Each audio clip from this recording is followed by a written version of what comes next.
So this is, I don't know, do you recognize that at all, Sal? The sort of thing, I think given mainly to airmen, so that if they were shot down or if their plane went down, they could find their way around. Yeah, Korea. Know where they were. Japan. Yeah. Anyway, just a sort of thing that an airman might have if he's shot down, just so he could know where he is in the world and finding himself around. Okay. Does that feel right? Yeah, it's very thin, so it can be folded up and just hidden. Good. Pretty small, yeah. It doesn't take up a lot of space. So, all right, there's that one. And then let's go to this one next here. Then we'll look at this one. Here's a little Japanese flag that was captured, I think, in the Philippines, along with a photograph of Japanese. Do you remember seeing any of these lying around? I have one. And you have one. I thought I knew just where to look for it. I went to look for it, and it wasn't there. It'll show up in a day or two here. Okay. But it's not as clean as that one. The one I have has not been washed since I got it. Wow. So it's just been stored. Wow, wow. Is there anything written on it? Or is no, it's just the meatball, we called it. Yeah, the meatball, you called it, yeah, exactly.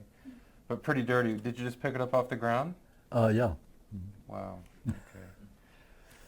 All right, so there's that one. And then this one here, see if you guys can see it. Sam, maybe swing around this way so folks can see it. Let me see, some of you I think have seen this before. It looks like the Japanese person who put this together got his P's and his R's mixed up. Memory Akurai Jaran is what it says. So I think the R and the P should be mixed up, or should be, or I don't know what the story is, but that's what it is, in memory of the occupation of Japan. So, but you weren't part of the occupation of Japan itself. No, I never right? got to Japan. You went home. Yeah, you went home. Where did you go in the war? Overseas. Where did you go overseas in the war? Well, I was in the Army first sent me to New Guinea, where I was assigned to the 360th Station Hospital, and it was a very much tropical place, and of course there were always people who complained about it. And one day our CO said, "Now you be quiet, or we're going to send you back to Texas." From Papua New Guinea? In New Guinea. No, New Guinea is where you were. Yeah. Yeah, Papua New Guinea. Yeah, yeah. And what were you doing in New Guinea? Well, mainly just marking time until I was assigned for a permanent assignment, and the hospital, 360th Station Hospital, was prepared for the invasion of Luzon while they were in New Guinea there. Okay. And that's when I was assigned to them. So New Guinea for you was mainly about preparation for the Philippines. Correct. It wasn't a combat zone or anything. Well, it was a combat zone, but in our area there was no combat. That was a little further north. Oh, I see. Well, before we go further, tell us about what you brought, just so the students can see. I also brought a Japanese helmet here. And then what did you bring?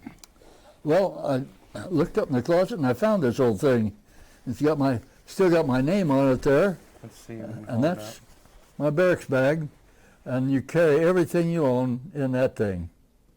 Mm-hmm. And so Erval, is that Erval Periman? Yeah. Uh-huh.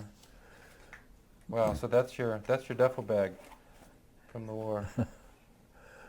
So everything you want to carry around the world with you has to fit in that bag. Everything. Wow.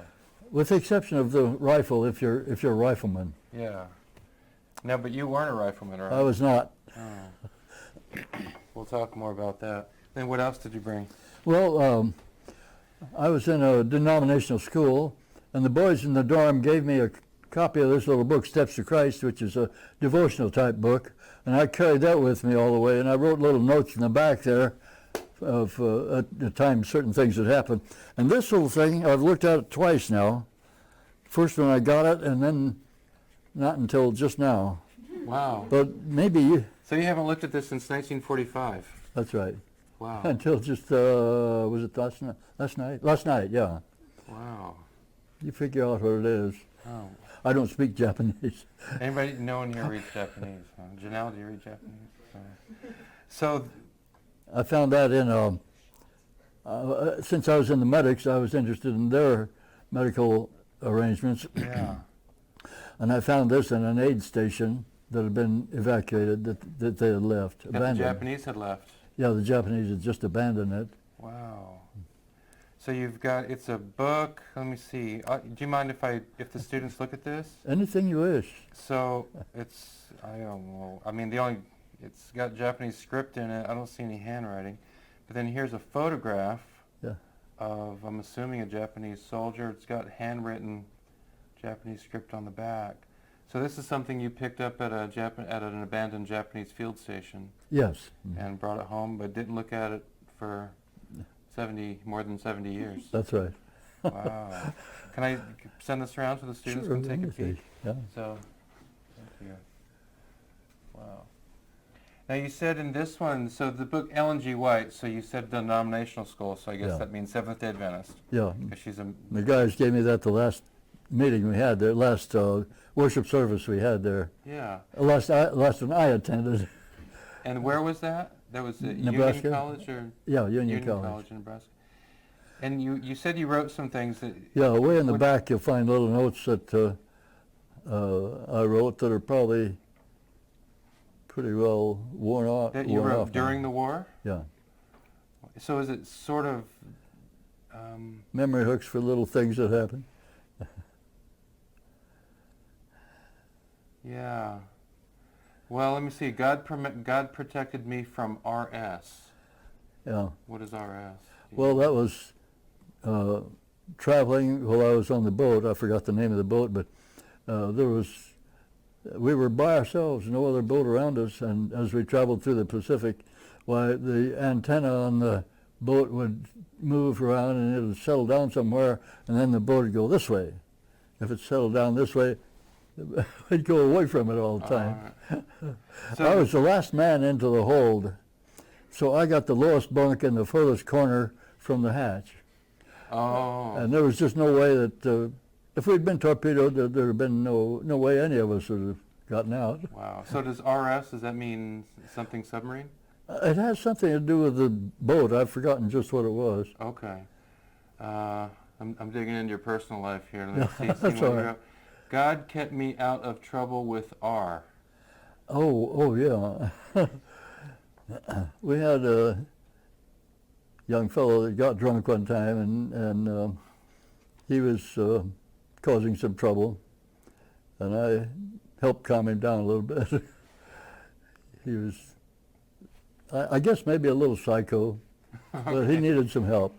This was in the Philippines? No, this was still in New Guinea. Oh, still New Guinea. Yeah. Oh, okay. Aims. The number 4 under aims you wrote, become missionary? That was my aim. That was your aim at the time? So how did you end up becoming a missionary? No, I never did. But you did a lot I of work volunteered with 3 missionaries. times, but Yeah. they found better guys. Better missionaries. I think so. Okay. Oh, and then, I'm not going to read this, but... Oh, this is a letter from one of the little girls that helped me when I was in charge of the surgical non-commissioned officers, and she was one of our helpers. We had, I guess, a dozen of these girls. They were either college students or high school students at the time the Japanese invaded the islands. And when the Americans came, why, of course, most of them could talk at least 2 languages, and some of them could talk several dialects, several of the local dialects. And this is from one of those girls after I got back here, and she wrote me and told me about her experiences. So this is from a Filipino gal. Yes.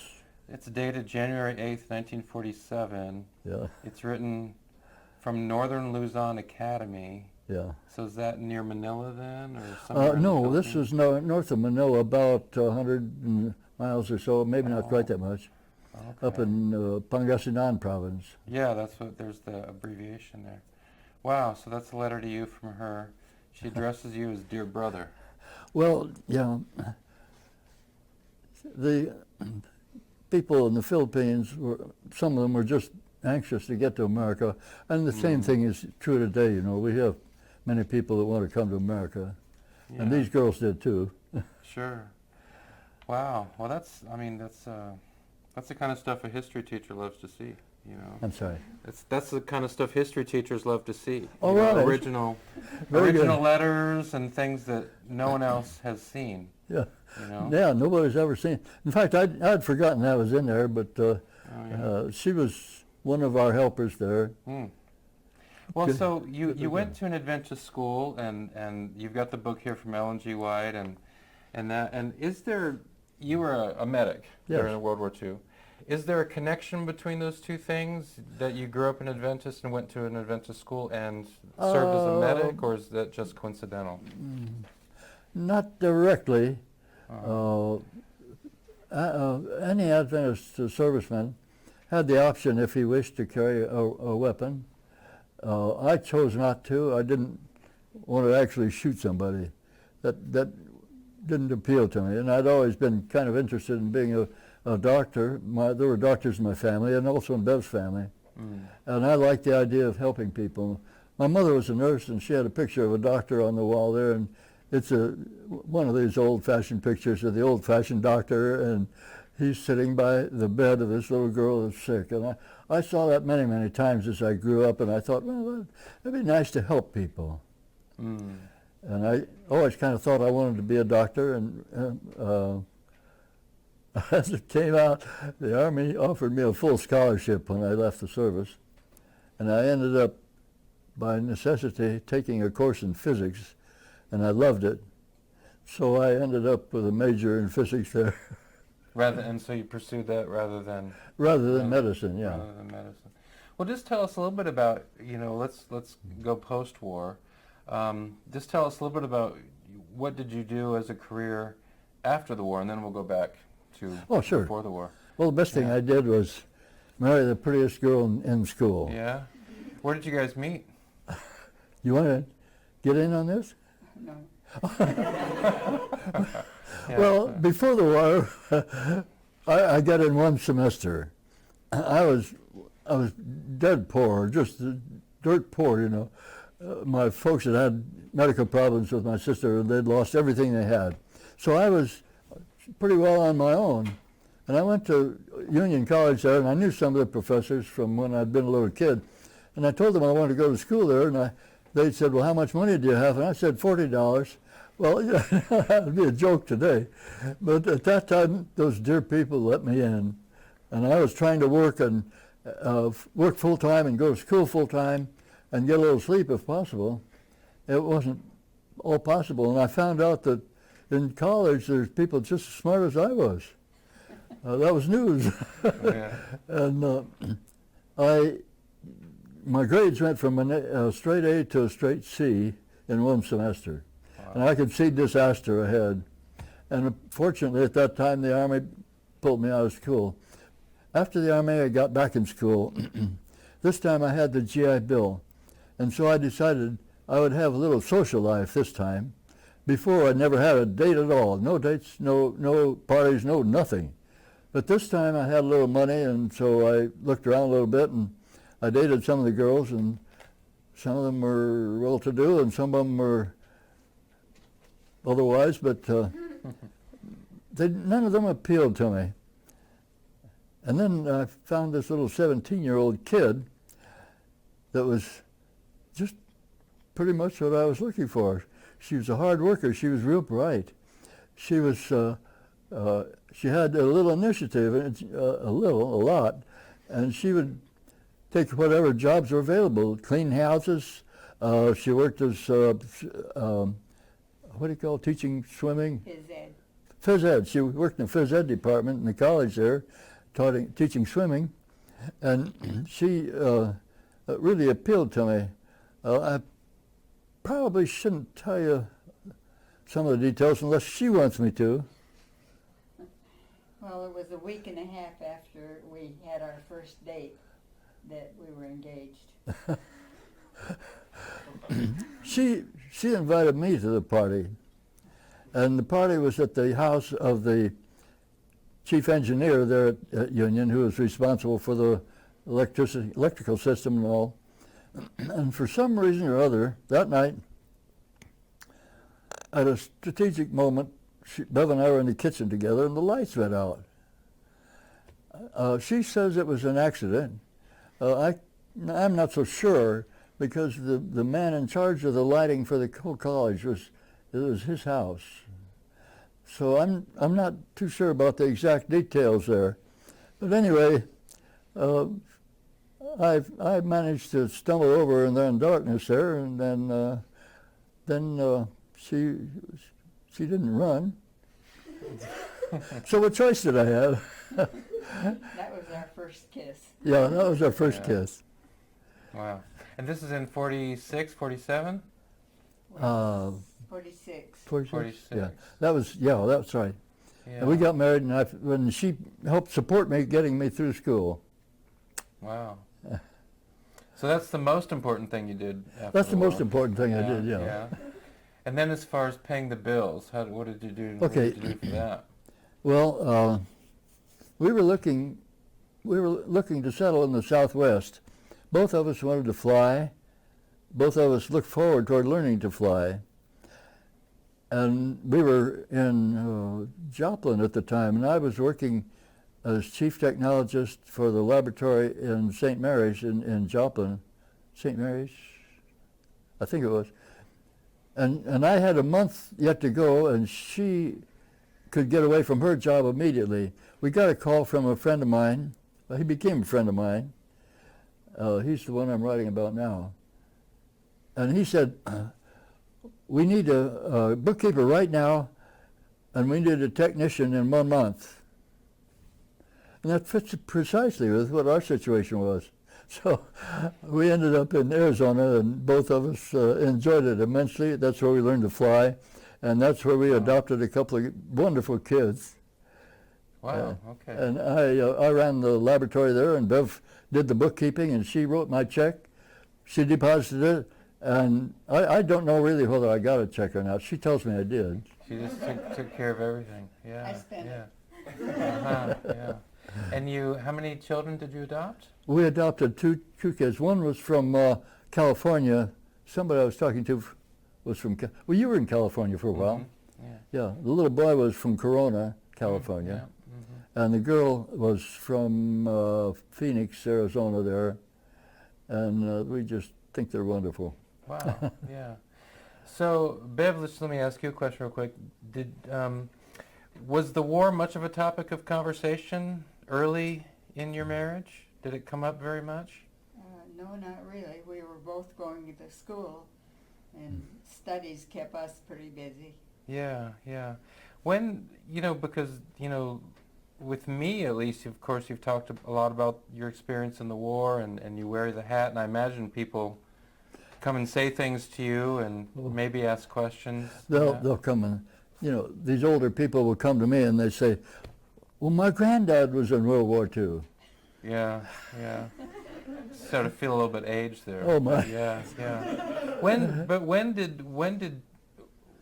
did you begin? When did World War II, thinking about World War II, talking about World War II, when did that start to become important to you again? Because after the war, you're just carrying on with your life, building your career and all of that, building a home. But when did your mind begin to go back and think? Oh, let's see, that must have been 30, 40 years ago. Really? And the kids would ask me questions, and I'd try to answer them the best I could. And, by the first few years after the war, there were nobody. It was just common subject of conversation, but not anything special. But then, when the next generation came along, well, they wanted to know a little more, and the third generation, they wanted to know more, even more about it, more of the details. So I wrote the book for the kids, and in the process, other people saw it and wanted to read it. And, well, you've read it now. Mm-hmm. Yeah. But it has a lot of pictures in it, and that's why, because it was for the kids. Sure. Yeah, the memoir you wrote about your experiences. Well, let's jump into it. So for the students, you just have this here, and this is a document that came out. I don't know if you recognize this at all, but I don't know but this apparently was put together by the Army. four military personnel going to the Philippines, Yeah. and the main, point of it being, well, why are we going to the Philippines? Yeah. So let's just look at a few sentences there. So if you on the first page, or what's page 3 there, the third paragraph. Well, we can just read this from the beginning. Why are we going into the Philippines? There are a number of reasons why we are going into the Philippines. Some of them are reasons of honor, others are reasons of plain military science. The honor reasons require little note here, you know them well. The great mass of Filipino people have placed their trust in the United States, and we owe them a solid debt. I guess part of that would be, the Philippines need to be liberated from the Japanese. There's only one country that has the power to do that. Yeah, I mean, that's Britain true. certainly didn't. And, the Philippines had a close relationship with the United States anyway, so if the Philippines are going to be liberated, it's going to be the U.S. that does that. Next is the Filipinos fought beside Americans to the bitter end on Bataan. That's at the beginning of the war, right? And we owe them something. That is the Filipinos, certainly fought alongside the Americans. Our friends in the Philippines are still fighting the enemy. We must help them. A lot of guerrilla warfare going on. Yeah. Some of the Yeah. guerrilla scouts. The flags of the United States and the Philippine Commonwealth flew side by side over the islands. And then the last point there is about just the strategic importance of the Philippines. So there are a number of different reasons why we're going back. And then, let's see here, maybe one other, let me see, there's one other thing I noted. On page 1 actually, if you find where it says introduction, see the introduction there. Yeah, so we don't need to read all of this, but we can look at the first paragraph. You're about to take part in one of the greatest campaigns in United States history, the campaign to free the Philippines. All your military experience since you first got into uniform has been leading up to this. For you, that was kind of true, wasn't it? Was that true, that what it says there, that all of your training and all of your experience in the Army up to now is leading up to the invasion of the Philippines? Was that right for you? Well, I think it would have been just as the training would have been just as adaptable to the ETO European theater. Yeah. If I'd been sent there. I was on 3 shipments to go to Europe. In all cases, I was what they call a supernumerary. I was beyond what they wanted to send, just in case somebody couldn't make it. And Okay. I was on 3 shipments to go to Europe, and then on the 4th shipment, we went to New Guinea. To New Guinea and stuff. So you were anticipating for some time that you were going to go to Europe Yes, and yeah. be in that operation over there. I fully expected to catch up on a little history when I did that. Yeah. Were you disappointed that when the word came that you were actually going to go to the Pacific? Were you A little bit, disappointed? yeah, a little bit. But again, I was anxious to see as much of the world as I could, whether it was Europe or Asia. Yeah, okay. So let's see. Well, let's just go to the 4th paragraph there on page 1. So our experiences leading up to the invasion of the Philippines, and then in that 4th paragraph, on page 1, the careful preparation has paid off in the invasion of Europe. Yeah. Now the eyes of the world will be on another invasion, our expedition to the Philippines. The same preparation will pay the same dividends here. What is your very first memory of the Philippines? When did you get there in late 44? About the fall of 44, the winter of 44? We got there very shortly, very shortly after the invasion. I think it was the 3rd day of the invasion of Luzon. Okay. Now, they invaded one of the central islands of the Philippines first, and I think it was about, if I remember right, 30 days or so before we invaded Luzon. My first sight of action was in Manila Bay, and our boat stopped there on its way north to its destination for a few hours. And Manila Bay, the city of Manila had a group of Japanese naval personnel who disobeyed orders they'd been ordered by their superiors to lay down their arms, and they didn't do it. They chose to make a stand in Manila, in the city of Manila there, and it was necessary to, unfortunately, demolish a large part of the city to get rid of them. When we came into the bay there, we could see the dive bombers of the Marine Corps, which was across a good bit of the bay there, about 2 miles maybe, diving and dropping their bombs and coming up and circling and coming back and bombing again. Wow. And I was talking to one of the fellows there, and he said, we're well within artillery range of the Japs. Fortunately, they had more important things to take care of than worry about somebody out in the bay there. Yeah, wow. So they didn't fire at us. So you actually saw some of the battle for Manila. Yeah, the I saw Marine. that much of it. The Navy, the Army, the Marines Yeah. dive bombing the city of Manila. And they, unfortunately, they did a pretty thorough job of it. A lot of Manila was destroyed. A lot of Manila was destroyed. Yeah.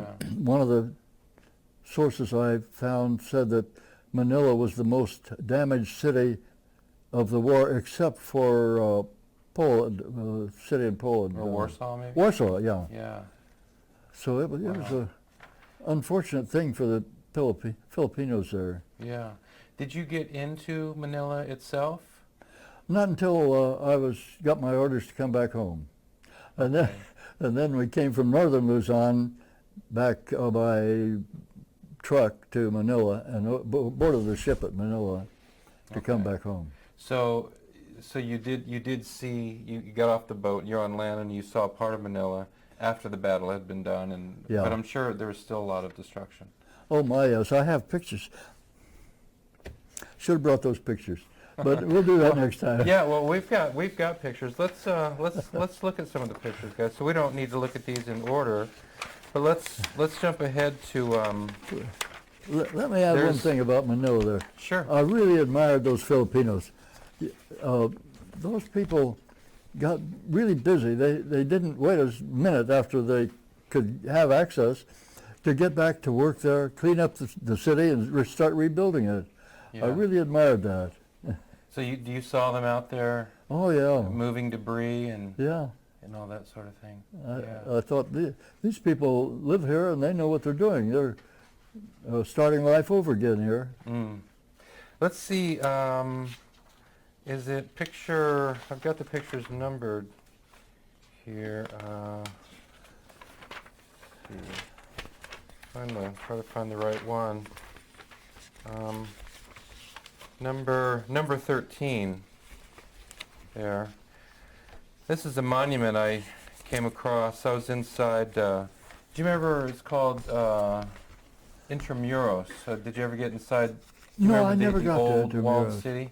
No. So inside the old walled city, Yeah. I came across this this memorial. So this memorial is dedicated to all those innocent victims of war, Yeah. many of whom went nameless and unknown to a common grave, or never even knew a grave at all, their bodies having been consumed by fire or crushed to death beneath the rubble of ruins. And you said a minute ago, I mean, the city was destroyed, and unfortunately, defeating the Japanese there meant U.S. action. I mean, a lot of the city was destroyed because you mentioned the Marine bombers. Well, and Intramuros things is like one of the parts that was hit the worst.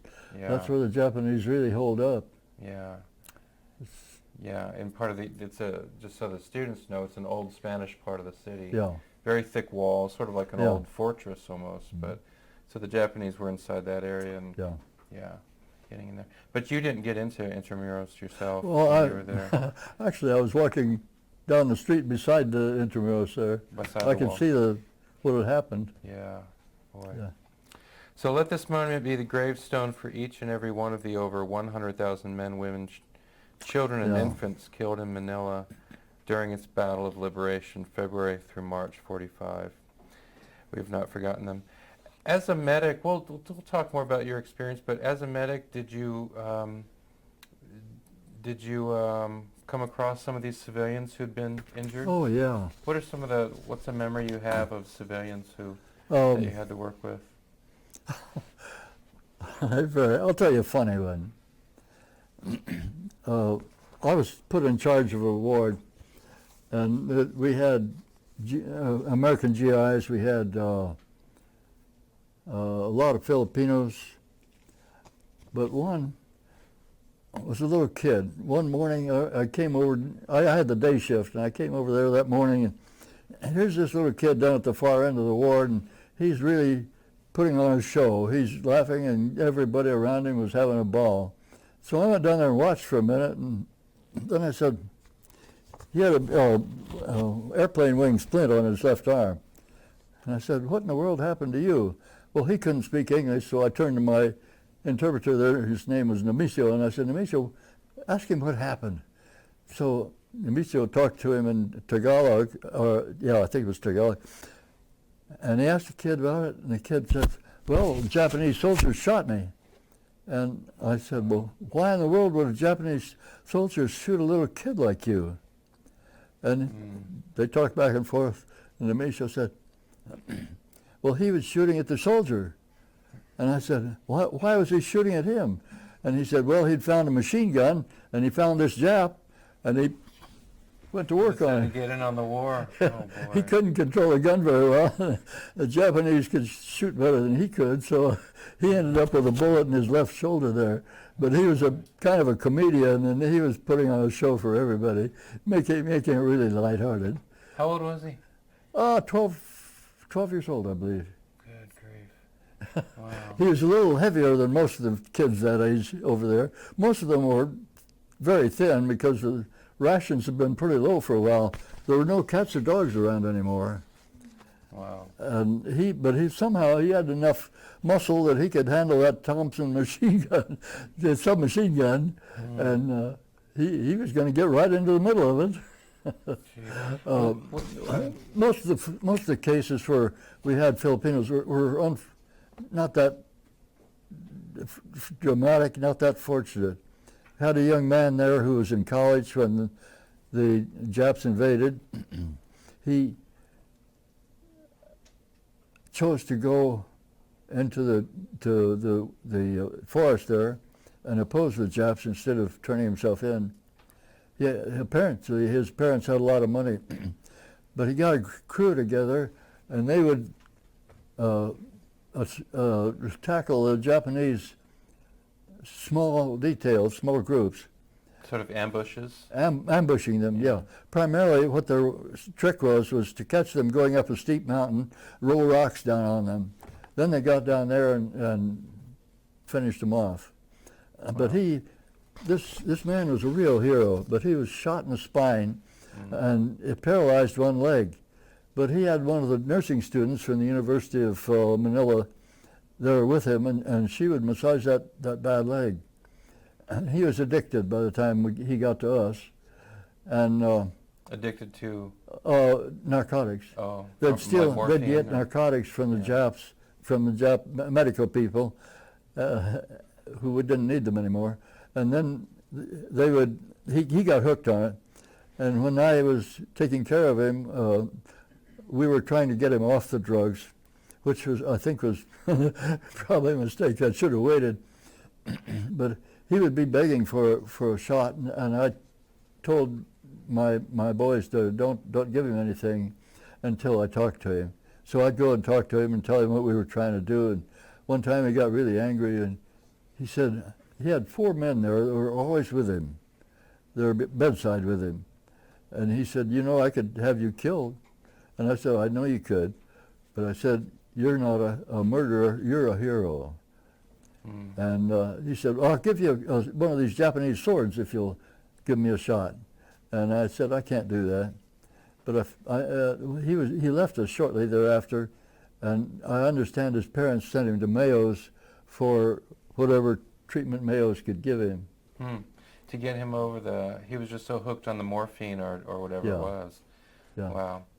So I just finished reading a book about the Battle of Manila, and the book it spends a lot of time on, Japanese atrocities, basically, inflicted on the Filipinos. When you were there, were you aware of this, that the Japanese Yeah. had really systematically attacked a lot of civilians. Well, yeah, that really, it gets to you when you think about it, when you see these things. An old man, I met an old man, and I like to get out and walk and talk to the people. And this old man could speak enough English that we could communicate. And he had a pair of shorts on that had been patched and repatched and patched over that, but they were absolutely spotless. And I talked to him. I said, "Do you have a family?" And he said, "Well, I did." And it turns out that this is war, you know. The Japanese soldiers killed every one of his children and his wife. And that's the kind of thing that really gets to me. Sure. And another case, I went to church over there, to the Adventist church, and here was a lady, and she looked like she was 50 anyway, and she was nursing a baby, and she had 3 or 4 other kids there with her. And I said, I asked one of the people, well, one of the girls that worked for me there, I said, "What happens with her? Or where's her husband?" And then she told me her husband had been tortured to death by the Japanese. He had been leading groups out of the city of Baguio because he knew all the back routes, and the Japs had closed off the city, stopped everybody from going out because they knew Americans were coming in and would be bombing the city. So they closed it completely. And he managed to get a lot of people out until he was caught. And then they killed him. Gosh. Well, That's the kind of thing that, it was all too common over there. And for some reason or other, I think they could, for some reason or other, they were able to handle it better probably than I would have. You mean the natives, the Filipinos? Yeah, the native Filipinos there. Yeah. It's maybe they were used to it, but that's the kind of thing that I didn't put much of that in the book. Yeah, I wonder after being occupied for, from the beginning of 42 into 45, I wonder if a certain numbness kind of set in almost after a while. Let's look at photo 11 there, guys. It's just a photo. This isn't one of Mr. Periman's photos, but just a photo from the war. It's just that there, and you've got a Japanese prisoner there. It looks like it looks like he's being held by a British soldier there. But a lot of veterans who fought the Japanese, including a neighbor of mine who's a very nice man. But, he acknowledged that it was hard for him not to hate the Japanese even decades after the war because of, what he had seen, kamikaze attacks. His ship had been hit by kamikaze. I understand. Yeah, and so you say you understand that. How about you? I mean, you're a medic, you're trying to help, but a lot of the folks you're working with and a lot of the tragedies you become familiar with, they weren't necessary. They had been inflicted just because this enemy was so just incomprehensibly brutal. Did you have was it difficult for you not to feel feelings of hatred for the enemy? Yes, but I made it a rule that personally I would treat every Jap prisoner with the same care that I would any American prisoner. That was a personal decision. It wasn't always easy to keep, but that's what I did. My conscience and my record in that respect are okay. Yeah. Unfortunately, that wasn't true of everyone. During the first week we were ashore there, a hospital was put in a small high school building, and then we had 2 tents outside the building itself where we had Japanese who had been captured. All of them had been severely wounded. and we were trying to get them keep them alive. And one night during an air raid, these Japanese had orders. The tent flaps are to be closed at all times. Nobody is to raise up any part of the tent to look outside during an air raid. And they had Filipino guards there. And sometime during the air raid, one of those prisoners raised up the tent flap a little bit, and the Filipino guards shot him in the head just instantly. Mm-hmm. And the bullet passed through him and struck another prisoner in the other tent, hit him in the right side. And I think it hit the aorta, or at least one of the very, very large veins or arteries in his abdomen there. And the Filipinos, a couple of litter bearers, rushed him up to the surgery there. And I went tearing over there to see what I could do, but it was obvious he was dying. And there were two doctors that had been with us a long time. They'd been overseas quite a while, and they'd kind of taken on an attitude, and they wouldn't let the two litter bearers bring this bleeding Japanese soldier in there. They said, "We're not going to let that little yellow blankety creature yeah. Mm-hmm. to come in here." And the other doctor said, "He's got to have surgery instantly or he's going to die." And the two doctors inside said, "No way is he coming in here." And I was interested to see which way it was going to go. I wanted to save the guy's life if we could. But he was losing a lot of blood very rapidly. He was unconscious. And the way he was breathing, I knew he was going to be dead in a minute or two.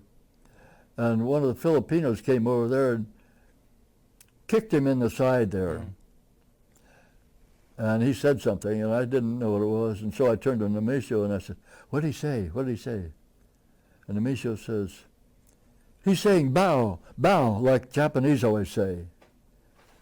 And kicking a guy. Of course, he was unconscious. But that's the kind of attitude that comes with the basic problems with war. Just the brutalization on both sides. Both sides, yeah. Yeah. Personally, I kind of admired some of those Japanese and the way they reacted. At one point, we had a Japanese youngster who had appendicitis, and we put him on a table, and I helped with the spinal injection. You take an arm and put one arm around his head and the other around his knees and pull him like this, and then the doctor can put the needle through the spine in the the little spaces that open up in the spine when they do that. Well, the doctor, close friend of mine, wonderful guy, except he hated the Army and he hated the Japs and he hated everything else, and he was overweight and always had a rash, and he had a whole full set of problems. All kinds of problems with this guy. So he was drunk and he missed the spinal canal when he re-injected the anesthetic. And he took a towel clamp, which is little pincers-like things, and you fasten the towel, the drapes onto the patient with that right through the skin. They don't feel anything when they're under the anesthetic. I was watching this Japanese face, and I saw his face turn white, but he never moved a muscle. I'd have kicked somebody clear across the canal there if had been doing that to me. Even the pain. But that soldier never moved a muscle. He had the discipline to hang in there, and you can't help maybe but admire that a little bit. Anyway, I took some ether and anesthetized him, and we had the appendix out in 15 minutes. Yeah. What you said you made so I'll ask this question, guys, and then if you haven't written out a question yet, be sure to do it, and then because I want you guys to be able to pitch some questions to Mr. Periman. But you said that you made a conscious decision that you would not, I'm paraphrasing what you said, but that you would not treat Japanese patients differently from American patients. That's right, yeah. Why? Why did you make that decision? Well, Japanese have nerves, blood, tissue, just like I do, just like all of us do. And it was my job, I felt, to do what I knew about such things, to save the life, regardless of the color of the skin. To me, it was a problem in life-saving, I guess you could call it, irrespective of the color of the skin. I'm just interested in, what... So, I mean, was it primarily just a sense of sort of a humanitarian thing of common humanity, or was there something that you had learned growing up as an Adventist that made this? I'm just wondering where did that energy come from? I never even thought about it until I got into action there. But it occurred to me that these people, when I had any responsibility, were absolutely helpless. There was no way they could oppose anything that anybody wanted to do. But my conscience said, Val, this man's a human being. Forget about his color. Solve his problem. Get him to make sure he's breathing. Make sure he's not hemorrhaging. Make sure he's not in danger from any other problem. And see if you can save the life of this man, regardless of the color. Did you ever feel like a Japanese patient that you had worked on sensed this from you, and did you ever feel a sense of gratitude in return, or any sort of connection in return? In one case, yes. We had a compound, a little later, we had a compound wide open, no protection from the elements at all, where we kept some other prisoners that were not injured. And I went over there one day, and I just happened to go by this man that had a kind of an easel-like arrangement there in front of him. And I was curious about it, so I walked over there and I watched him for a while. And it was turned away from me, and he saw me and he saw I was kind of curious, and so he took that thing and turned it around where I could see it. And here was a beautiful painting.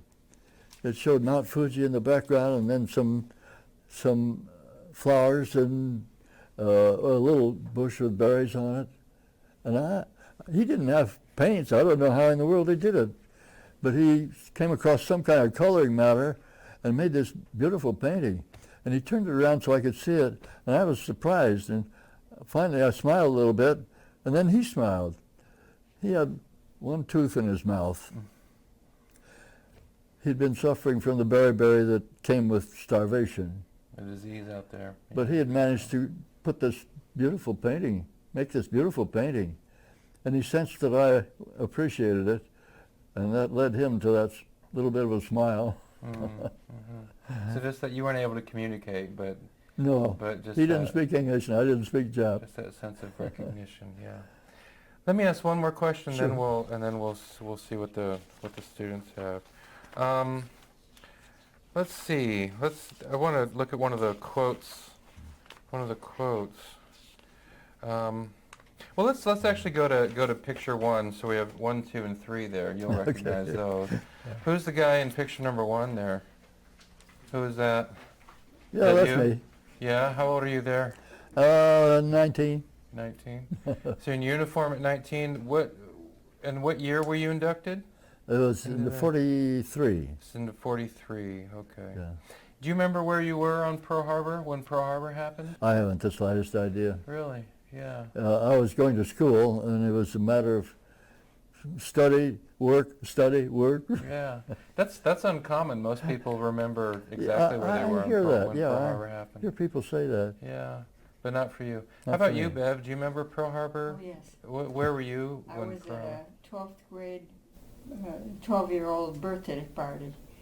And the father of the girl that had the birthday came in and told us that Pearl Harbor had been attacked.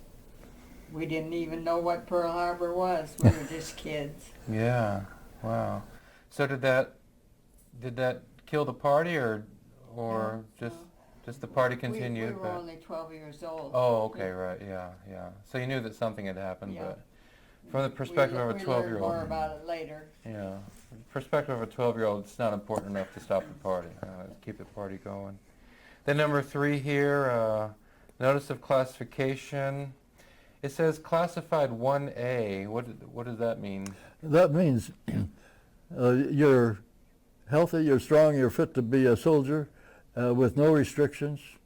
Okay. And they gave me that against my will in a way because I'd already decided I didn't want to carry a weapon. So that meant I would carry a weapon. I appealed that, and it went up the steps, step by step, to a federal judge in Chicago. And Wow. the FBI investigated me. They checked out my friends to find out whether my beliefs were sincere or not. And I guess they were, because the judge in Chicago talked to my dad and me for about 30 seconds or a minute, and he said, "You get your 1AO." 1AO. Yeah, that means the word was for objector. I wasn't objecting to anything. I was just didn't want to carry a gun and kill people. Yeah, yeah. But they granted me that 1AO. Now, the argument that you made, was the argument based on reading of New Testament passages, the Sermon on the Mount, or what was the objection argument you made? This sort of the basic idea. My dad had been a law officer most of his life, and so guns were no novelty or anything to me. But I knew what guns could do. I'd been hunting a few times, and I didn't even like that. I didn't want to. I came to the place where I didn't want to shoot a rabbit even. And my decision was based mostly on my own personal feelings and how I could live the rest of my life if I had the knowledge that I deliberately pointed a gun at somebody and pulled the trigger. I couldn't live with that. Yeah. So you wanted to serve your country, but find some other way to... Oh, sure. I was happy to be a soldier. No problem there. But there's only about 1 out of every dozen soldiers that ever actually gets into a firefight. Right. And I knew that there was plenty of other things I could do. I was very pleased, very much pleased when they put me in the medics. And I knew that I could do some work there that would be important, and at the same time would avoid using a weapon. Yeah, yeah. You guys send your questions to Sam, and we'll let Sam select the questions. Okay. So if you've got your question written out, okay. So write out your questions and send it to Sam. Put your name on the questions as well. I'll gather those up. Did you get any flack from anyone for being an objector? Did you Yes, yeah. Nothing serious, but the officers who told me to accept a weapon, I had to discuss it a little bit with them sometimes, but they always allowed me to get away with it. Oh, so like in basic training, you yes, things through you have to do basic with training. the weapon. Even down in New Guinea, they called us out. One of the first laws in the Army is keep the men busy. So their ideas of keeping us busy when there wasn't anything for us to do was to get out and cut kunai grass there. So we all had some kind of grass cutters to do that with, a scythe or something. And they called us out one day for that. And then they called us out the next day, and I thought it was going to be for the same kind of arrangement, but instead they handed us all a rifle. It came up to me, out of 100 men there, I stepped out of line and I told the sergeant that I was a 1AO and that I was excused from carrying a weapon. And he looked at me for a while and he said, "Well, you sure wish you had one when you get up front." I said, "Well, I'll take a chance on that." And fortunately, I never... He was one of maybe half a dozen officers that wanted me to take a gun, and all of them were reasonable and saw it my way. So your position is you don't want to touch a gun, you don't want to carry a gun. Yeah. Were there any instances, were there any moments in the Philippines, any tense moments where the thought went through your mind that, maybe... Yes, there were, Dr. Jones. Yeah. There were. It's probably a good thing I made up my mind I wouldn't carry a weapon, but yeah, there were times when I wished I'd had one. In fact, Yeah. down in New Guinea there was too. I was running around like I always did, and the kunai grass is about twice as tall as a man. But I was getting out and running through one of those paths trying to get over to an airport that I heard had some kind of metal that the planes landed on. Never heard of such a thing. And I came around through that grass, and here comes a native with a spear that looks like it's 20 feet long, you know, big, long spear, and decorations on it and decorations on him. And the path was only about so wide, he could have put me, skewered me with that spear of his in a second if he'd wanted to, and I didn't have any way of defense. But he wasn't that angry with me, at least.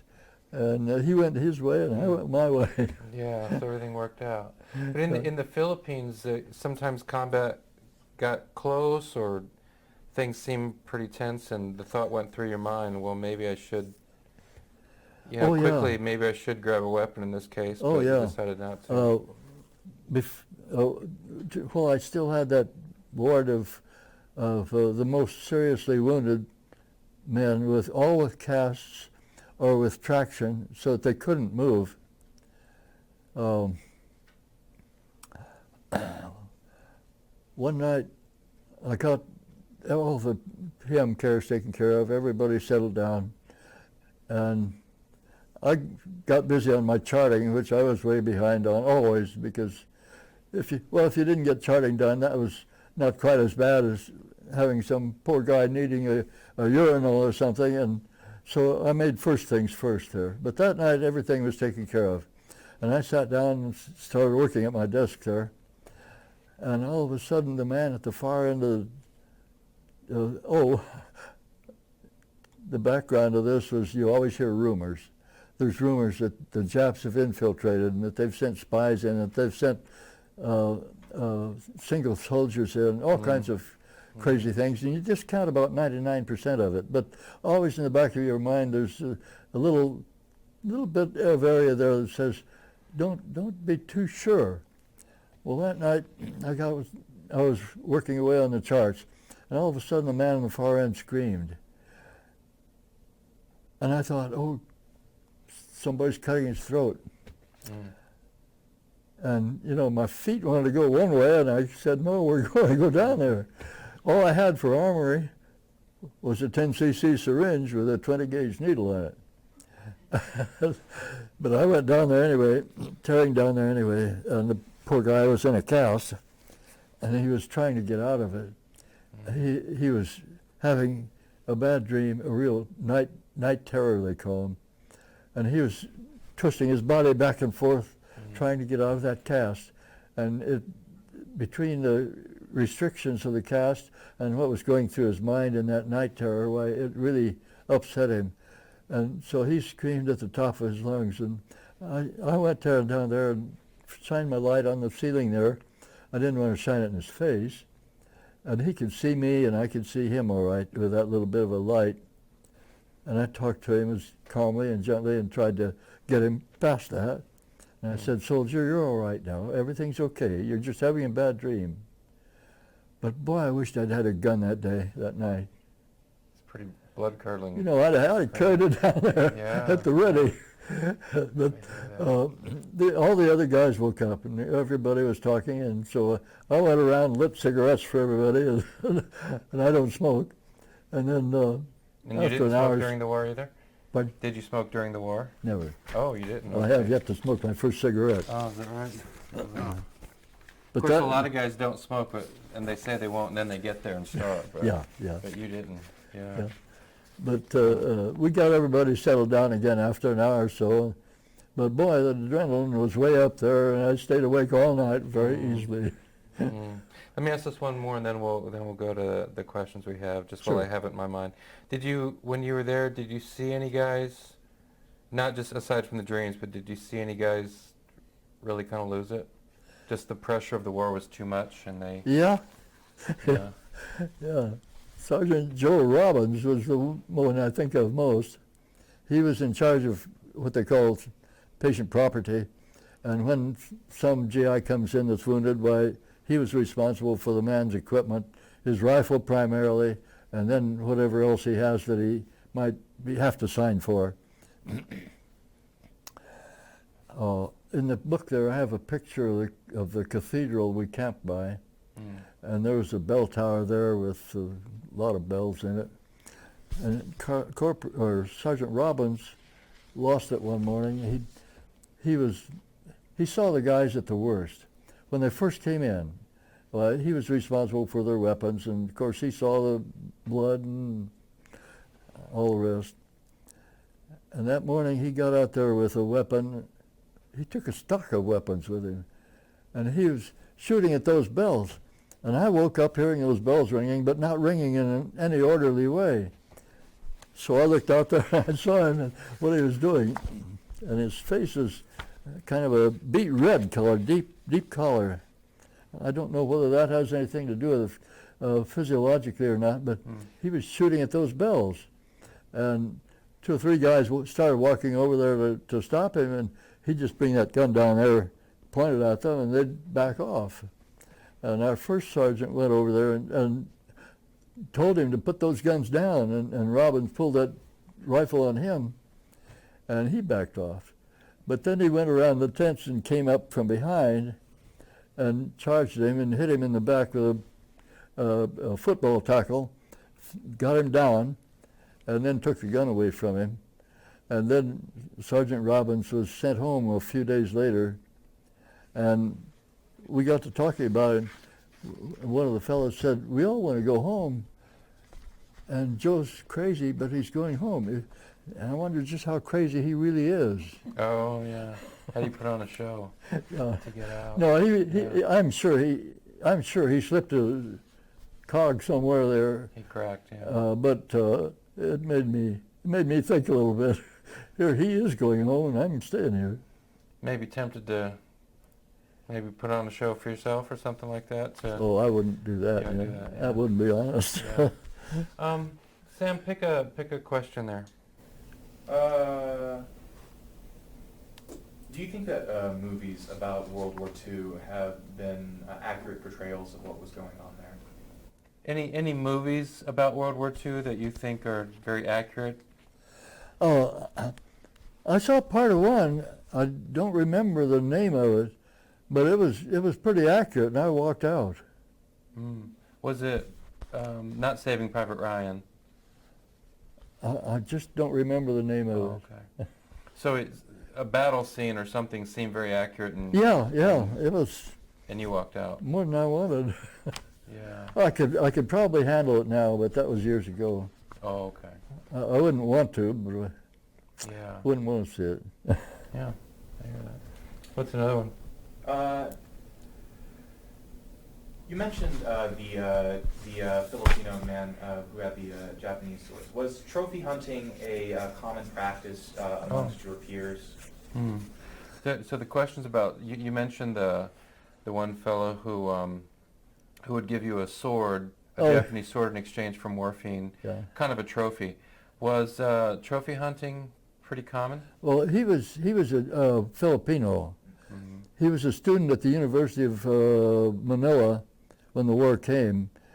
He was a Filipino, and he was as tough and as rough a soldier as I suppose anybody's ever been from the time, from the first battle that ever happened. And this man could do more with less than I think any of our officers ever did.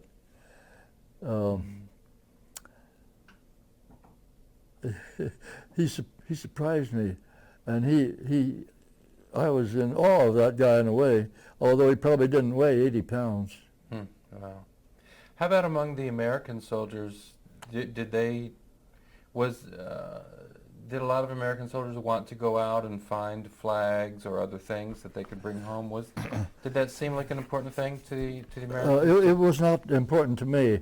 There were a few guys that did that, and unfortunately, some of them did some things that were pretty bad, including taking things from living prisoners or living Japanese, you know, stuff that none of us would ever want to do. Yeah, yeah. I didn't put any of that in my book, but inevitably in every war there are some guys that are that kind of people. Yeah. Okay. What's one or two more, Sam? What's another one you have? Was there a particular moment that you felt overwhelmed, that your morality or faith was really tested? Any particular moment where you felt like you were almost at the snapping point yourself, or almost overwhelmed? No, never any time like that. Well, the closest I came to that was a long way from being like Joe Robbins. But after the war was over, the CO, my CO, commanding officer, was a good friend. We were close. And he showed me this big book of what we would be, what would control our work in Japan. We were scheduled to be the first medical unit ashore when Japan was invaded. And he showed me where my office would be. He even gave me the telephone number I'd have. But when I got to thinking about that, at first when a kid goes into the service, he thinks he's immortal. He thinks, and I was that way. I thought, well, I know some of these poor guys are not going to come back, but that won't happen to me. And then when I found out that we were scheduled to be the first ashore in Japan on the first day of the invasion, when he told me that we would expect 50% casualties the first day, that rattled me. I realized that I wasn't immortal. This would be, had the atomic bombs not been dropped and then we launched the invasion of Japan, that's what he was talking about. Getting ready for the invasion of Japan. Oh, yeah. Yeah, yeah. Of course, Yeah. that didn't have to happen because the bombs were dropped. Yes. Yeah, that's right. And I was delighted when I was able to meet General Tibbets, who piloted the Enola Gay that dropped that first bomb. And I told him exactly how I felt. Yeah. As tough as those things were, obviously, for Japan and all the questions, they did save a lot of American lives, right? Well, it They saved a didn't lot have of to invade. Japanese lives. Saved a lot of Japanese lives. I hate too, to their war was unhealthy mentally. They were training little kids how to fight with sharpened pieces of bamboo. That kind of thing is off the limits. That's not the kind of war that we fight. But that's what they were teaching their little kids to do. Yeah. So if the invasion had gone forward, it would have Thank been... God it didn't happen. Yeah. We just have time just for... I'll just ask you one more question. Or Sure. I'll just ask you to share this story. You've shared it before. And the story kind of illustrates just the tragedy of war. I mean, you know, World War II is a meaningful war. If there's ever such a thing as a war that had to be fought, World War II was it. As awful as it was, I mean, there was definite evil that had to be stopped.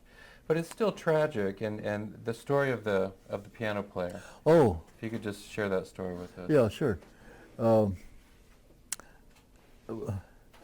As Dr. Jones says, wars are wasteful, and whenever I think of war, the second thing I think of is the waste of war, the waste that goes into it. And I think of a man that I called Iron Mike. I went into the ward about the third or fourth day that we were ashore on Luzon there. We had a number of new patients, had a lot of them every day, but this day I was doing the bandages and the work that needed to be done every morning and evening. And this was a new man. A tall, skinny guy, stretched out there, long arms, and both hands were bandaged, and heavily bandaged, almost like a a club of some kind. So I cut the bandages loose and started cleaning him up and getting him in good shape. And I saw, when I cut that first bandage off, the thumb was missing, and half of the index finger, and I think half of the next finger. And so I cleaned him up good and bandaged him up. And then I went to the other hand and did the same thing, and he had a finger or two missing on that hand too.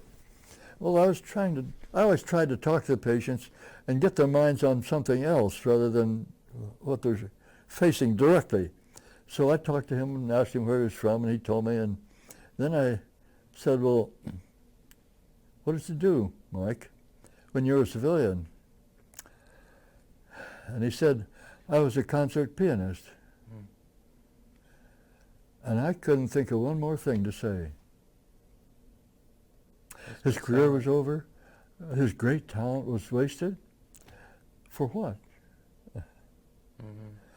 Maybe we'd all be speaking Japanese now if he hadn't been willing to do that. I don't know. Yeah. But that's the kind of thing that really got to me. Yeah, it symbolizes the tragedy of war. Yeah. Yeah. And even a war like the one, you fought in, again, there are definite evils that had to be put out of existence. I'm sorry. The war you fought in, I mean, there were definite evils that had to be put out of existence. Oh, yeah, yeah. There's no question about that. Yeah, and you saw it in I supported the policies of our government 100%. I supported the policies of some of the men less than that. Yeah, yeah. Well, Mr. Periman, thank you very much for visiting us today, and thanks for sharing your experiences with us today. Well, I appreciate it. I hope these young people will have an adult life without any war at all. Oh, that reminds me. There is one last question, Okay. and that is, what is the most important thing people this age should know about life? Okay. I'll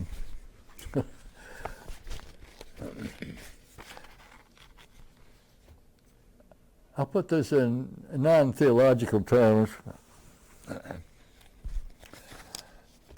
but it's to be true to yourself. Don't do things that you know are a mistake or wrong. Keep your conscience clear. And that's what motivated you to be a medic. Yes, in the yeah. war. That's right. Partly, I wanted to do something useful. I think all of us want to do something useful and have our lives mean something. That's right. Well, these young people now are facing decisions, and they'll make decisions, and they'll make decisions, I hope, that will improve their situation, the situation of their loved ones, their friends, their neighbors, and also of the U.S. Yeah. Well, thank you very much. My pleasure, man. Yeah, thank you.